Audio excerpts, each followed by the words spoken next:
Hey, what is going on, everyone? Welcome back to another video. So today I want to make a video about where the Blue Jays go after losing out on Taijuan Walker. So as you guys see here, Taijuan Walker has signed with the Mets. It is a 2-year deal with a player option for a third year, around $23 million.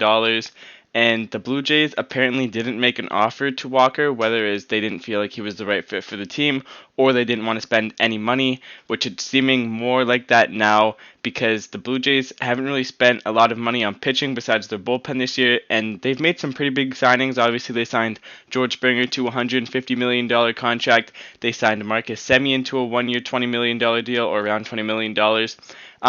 The Blue Jays have a very interesting approach because what I think they're doing right now, if you look at the rotation right here, they have Ryu, Pearson, Ray, Rourke, and Matt, and maybe Ross Stripling.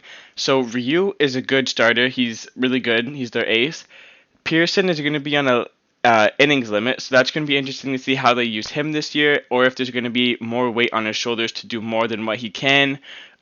Ray is a solid pitcher, but he had a mid-4 ERA last year, which needs to go down if the Blue Jays want to make a push in this offseason. Tanner Rourke did not perform good last season, so he needs to take it to what he was in 2017. We don't know if he can even do that anymore. Steven Matz was not very good last year. He had a 10 ERA, but he was dealing with some injuries and some other problems, so maybe he can bounce back. But it's just a lot of inconsistency in this rotation right now. The Blue Jays needed at least 2 more starters going into this offseason to be really a force in the playoffs, and they got Mats. That wasn't really a big move. Their bullpen, though, the Jays' bullpen is really good. The Blue Jays did go out this offseason. They got Yates, Chatwood, Phelps. They also have Liriano, who might be pitching out of the bullpen. I don't know if they really want him in the starting rotation. They have Romano coming back from injuries. They have guys like Dolis. They brought him back for another year. So the Jays actually have a good pen, and I think what they're trying to do this year is get at least 4 innings out of their starter, maybe 6 out of Ryu, and then hand it off to their bullpen because they signed a lot of guys this offseason who could give them multiple innings out of the bullpen, like Phelps. He can give them 2 or 3. Chatwood has started before in his career, so maybe he can give them 2 or 3. Liriano can give them 2 or 3, so they have options. And then the back end of their bullpen, they also have guys who are trying to become starters like Barucki or Anthony Kay, and then they have the shutdown guys at the back of the bullpen like Dolis and Yates. So the Jays have a very good bullpen, and I'm worried they might try to rely on it a little bit too much. My main concern is Ryu or Pearson gets hurt and the Blue Jays don't have any pitching. I think it's a must at this point to go out and get Jake Odorizzi, but I don't think that will happen because if they didn't want to cough up the $10 million to Taijuan Walker, which they easily could have, they're not going to go out and spend $15 million on Odorizzi. I just don't see it happening. Maybe the Blue Jays are going to wait until next season. There's some big names out on the market next year. There's Kershaw, Scherzer, Bauer might be on it if he declines his option.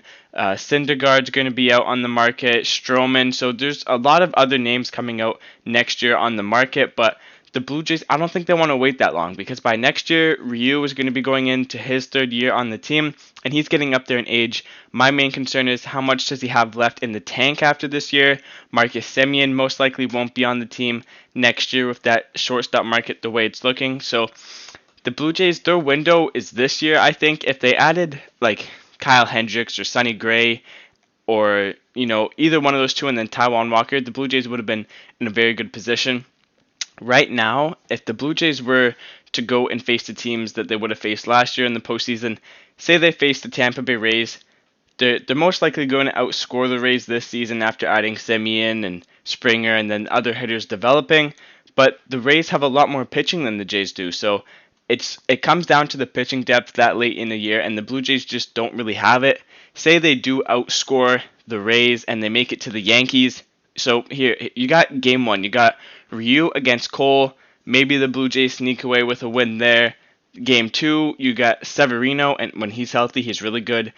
Then you got Severino against Pearson. Then you got Taillon against Ray, and then you got Kluber against Rourke, and then you got Herman or Montgomery or Schmidt or Garcia against Mats.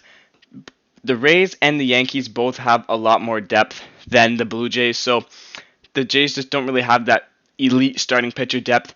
And say they do sneak past the Rays and they do sneak past the Yankees and make it all the way to the World Series, You're facing teams like the Dodgers or the Padres or the Mets, and those teams just have depth. And not only do they have depth, but they have elite depth. You look at teams like New York.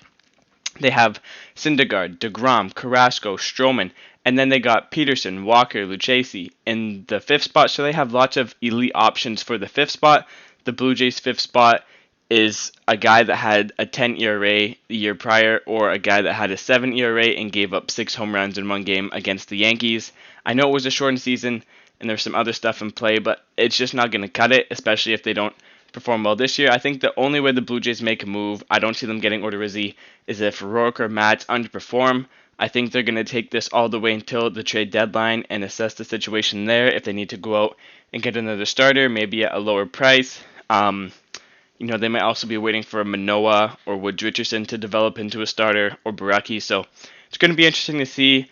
I definitely think the Blue Jays need some more pitching help, but when you look at other teams that they're going to be facing, Yankees, Rays, the Red Sox even, the Red Sox are going to be getting Sale and Rodriguez back, so the Red Sox are going to have a better rotation.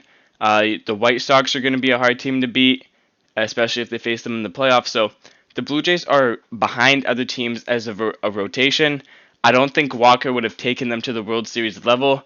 I think it would have taken Walker and Odorizzi, or Walker and Hendricks or Gray. So definitely a lot of work to be done either this year or by the trade deadline if the Blue Jays are serious. That move getting Marcus Semien sort of made it seem like they were really serious about it, because why would they go out and spend $20 million on Semien if they weren't that serious about competing this year? And also, most people might have forgotten, but the Blue Jays did offer 3 years, $45 million to Kevin Gausman.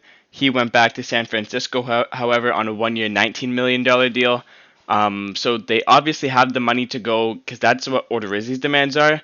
So they could spend that money that they offered to Gausman on Odorizzi. It's just a matter of if they want to spend that money on Odorizzi, which I don't really think they want to. So, like I said, I think they're going to try to hand it off to the bullpen later on in the game, and hopefully that will work out for them. But my main concern is Ryu or Pearson or Ray gets injured, and they don't really have the depth that they need. And when they go into the postseason, they won't have the depth that they need against other teams of big rotations. If you guys enjoyed this or want to see more baseball news, be sure to like the video and subscribe. Thank you guys for watching, and see you guys in the next one.